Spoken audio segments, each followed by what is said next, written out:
आपकी इतनी श्रद्धा का जैन धर्म में रहते हुए और साथ में ये भी कि आप मौला अली को, इमाम हज़रत हसन हुसैन को, सबको मानते आ रहे हैं, उसके पीछे का एक मैं बड़ा राज जानना चाहता हूँ। बिठाई ऐसे मकाम पर दिया है कि हमें किसी चीज़ की ज़रूरत महसूस ही नहीं होती।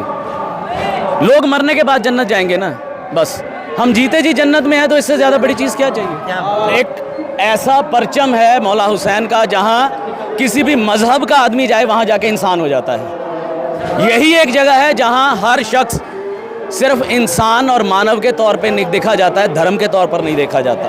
और उन्हीं के इसी पैगाम को बड़ा करने की मेरी कोशिश है कि हम सब सिर्फ इंसान के तौर पर एक दूसरे को समझें, हिंदू मुसलमान सिख ईसाई के तौर पे ना समझें। अब चटखारे लीजिए हर डिश के साथ जब नूरी का फ्रूट चाट मसाला हो हाथ।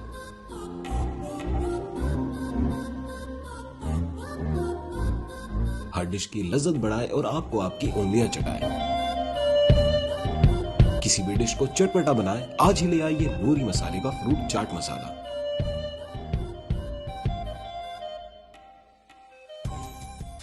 और इस मासूम के ताज़िए के जुलूस में हमारे साथ में गैर मुस्लिम बरादरान भी हैं। राज जैन साहब हैं, उनकी पत्नी भी साथ में है। पूछना चाहता हूँ उनकी क्या अकीदत है जो आज वो इस ताज़िए में मौजूद हैं। राज जैन साहब, आप यहाँ पर ताज़िए में मासूम के, क्या आपको कहना है, क्या आपकी श्रद्धा है और किस उस पे आते हैं उपलक्ष पे? देखिए, श्रद्धा ऐसी है कि मन है कि करबला जाएं और वापस ना आएं, और खुशी ये है कि उन्होंने हमें अपने कदमों में, अपनी नौकरी में कबूल किया, क्योंकि हमारी कोई औकात नहीं है कि हम उन्हें चाह पाते। ये उन्हीं की मोहब्बत है कि हमें उन्होंने कबूल किया हुआ है। राज जैन साहब, कब से आप मुहर्रम, कब से आप चहलुम और इन ताज़ियों में शरीक होते हैं? 2011 से।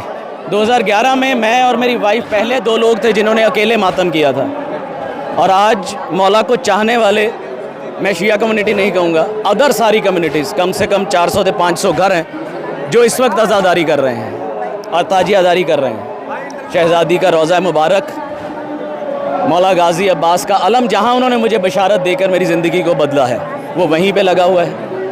और मेरी जगत में फ़ातिमा तो ज़हरा के नाम से उनके जो फ़दक को लूटा गया था, उसकी तर्ज पर गुलशन ज़हरा हमने बनाया। उसके बाद जो इमाम बारगाह है वो है। गरीब नवाज के करम से हम लोग इस रास्ते पर चले और आज पूरे का पूरा पंजतन वहाँ पर मौजूद है। और ये यही बताएंगी कि ये कहाँ रहती हैं ज़्यादा बेहतर। मैं मैडम से भी पूछता हूँ, बस आपसे एक आखिरी सवाल करता हूँ। आपकी इतनी श्रद्धा का जैन धर्म में रहते हुए और साथ में ये भी कि आप मौला अली को, इमाम हज़रत हसन हुसैन को, सबको मानते आ रहे हैं, उसके पीछे का एक मैं बड़ा राज जानना चाहता हूँ। इसका सबसे बड़ा राज यही है कि अगर आप मक्का जाना चाहें तो हिंदू को जाने नहीं दिया जाएगा, और शायद मंदिर में मुसलमान को दाखिले ना मिले।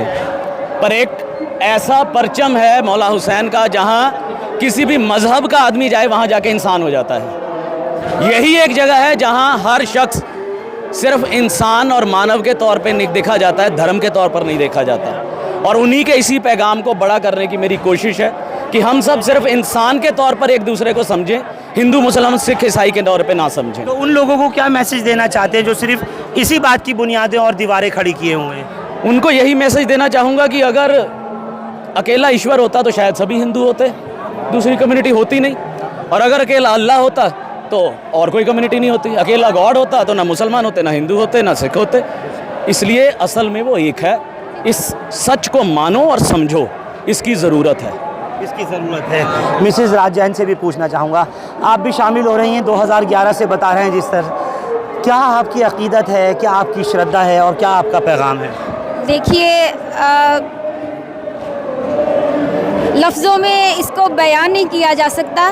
सिर्फ जो मैं महसूस करती हूँ वो बता सकती हूँ कि मैं शहज़ादी की जन्नत में रहती हूँ, और अगर आप भी जन्नत की ज़ियारत करना चाहते हैं, शहज़ादी की ज़ियारत करना चाहते हैं, तो मैं दुआ करूँगी कि शहज़ादी आपको भी एक बार अपनी जन्नत की ज़ियारत ज़रूर करवाएं, क्योंकि आप मौला से मिलने जाएंगे, माँ फ़ातिमा से मिलने जाएंगे, मौला अब्बास से मिलने जाएंगे, लेकिन अगर आप शहज़ादी से मिलने आए तो आप सब जानते हैं कि वहाँ पे सब मौजूद होंगे और सब आपको वहाँ पे मिलेंगे।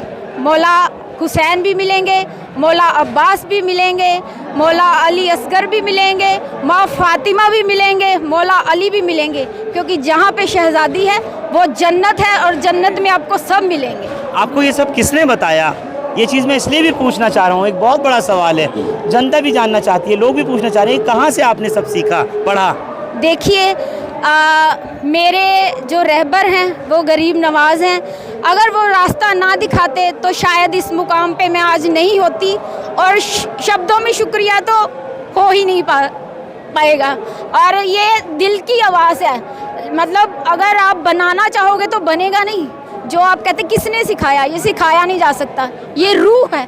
जो रूह का ताल्लुक़ होता है पता नहीं कितने जन्मों से है, और कब उस रूह ने उस रूह को पकड़ा है। आप दोनों का, राज जैन जी और मिसेस जैन जी, क्या कभी कोई इस तरह का कोई मन्नत रही है, कोई तमन्ना रही थी जो पूरी हुई और आपको लगा कि हमको इसमें करना चाहिए साथ में? जी नहीं, मन्नत मांगने की ज़रूरत नहीं पड़ी हमें आज तक। क्या बात है, क्या बात है, सलाम है आपको। सिर्फ सोचना दिमाग में आता है, उससे पहले पूरा हो जाता है। ज़ुबान तक लाने की ज़रूरत नहीं पड़ी हमें आज तक किसी भी चीज़ को, क्योंकि उन्होंने बिठाई ऐसे मकाम पर दिया है कि हमें किसी चीज़ की ज़रूरत महसूस ही नहीं होती। लोग मरने के बाद जन्नत जाएंगे ना, बस हम जीते जी जन्नत में हैं, तो इससे ज़्यादा बड़ी चीज़ क्या चाहिए? तो यौम आशूरा बाद में जाएंगे हम, आज जन्नत में। यौम आशूरा पे भी, चहलुम पे भी और मासूम पे भी, सब में शामिल होते हैं आप? जी शामिल नहीं, हमारे वहाँ पे सभी चीज़ें करी जाती हैं। 10 दिन सरफदरों ख्वाजा मंदिर होशियारपुर पंजाब में, आप कभी देखिए, मजलिस में खुद पढ़ता हूँ, मैं ज़रूर आना चाहूँगा। आग का मातम हम लोग करते हैं, सवारी होती है, मौला कासिम की मेहंदी भी चढ़ती है, चहलुम होती है, 12वें तीजे का लंगर रहता है, और अभी चहलुम हुई वो भी हुई, ठीक है ना। जिस तरह से जो भी शहज़ादी का अगर विसाल आएगा वो भी होगा, अगर किसी के विलादत के दिन आएंगे वो भी मनाए जाएंगे। बहुत बहुत शुक्रिया आप दोनों का हमसे बात करने के लिए। मैं इतना कह सकता हूँ कि आज के इस नफ़रत भरे माहौल और दौर में आंखें खोल कर के देखें इन तस्वीरों को वो लोग भी जो सिर्फ़ और सिर्फ नफ़रत की ही पूजा करते हैं और नफ़रत को फैलाते हैं। ये वो लोग हैं, ये दोनों दंपत्ति मिसेस और मिस्टर जैन साहब, जिन्होंने खुले तौर पर ये कहा है कि अगर कहीं सुकून है तो वो उस मानवता में है, वो उस एकता में है जिसका पाठ हमको अल्लाह ईश्वर भगवान पढ़ाता है। और यही वजह है कि इनके यहाँ पर होशियारपुर में पंजाब में सर्वधर्म दरबार भी लगता है और सब कुछ उसमें होता है। मैं भी ज़रूर जाऊँगा, मैंने वादा किया है जैन साहब से, लेकिन ये तस्वीर आप तक पहुँचानी बहुत ज़रूरी थी और मुझे लगता है कि आप लोग इसको इससे ज़्यादा आगे पहुँचाइएगा, ज़रूर शेयर कीजिएगा। बहुत बहुत शुक्रिया आप लोग हमारे साथ इस खबर पर जुड़े। हिंदुस्तान लाइव फरहान याहिया यूट्यूब पर सब्सक्राइब कर सकते हैं और क्लिक कर सकते हैं बेल आइकन हमारी खबर की पहली नोटिफिकेशन के लिए। फेसबुक पर हमारा page Hindustan live Farhan Yahiya follow और लाइक कर सकते हैं। Thank you for now.